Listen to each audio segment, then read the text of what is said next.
I'm originally from New York City. I am a sibling of 6 in our family. We grew up in the Bronx, New York.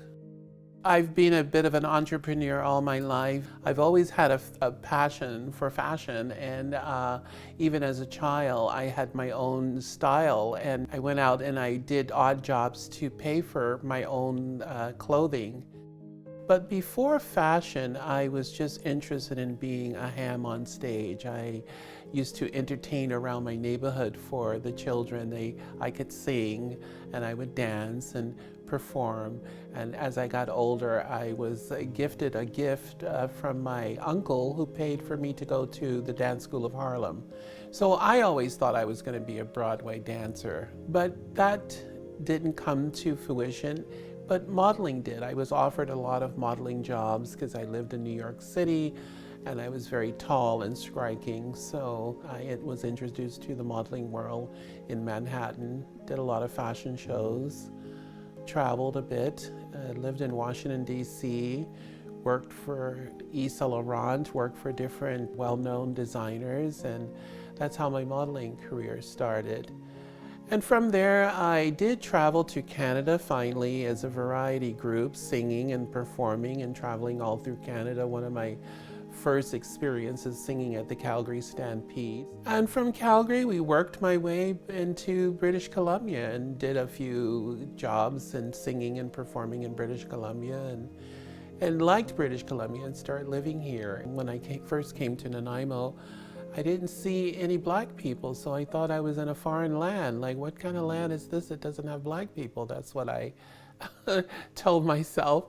And so I was up at the university at the time, was called Malaspina University, and I was taking some courses. And I ran into a teacher that was well known, Mr. Blackman, who gave me a resource guide.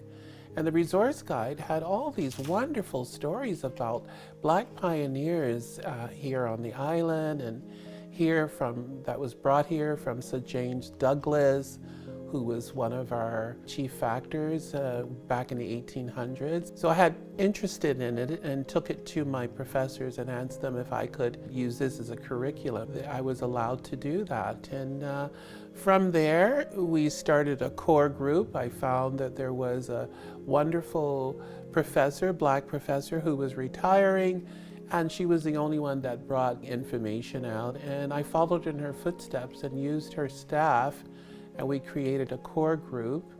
And at the time, the society was called Black History Society, but we soon changed it to Black Heritage.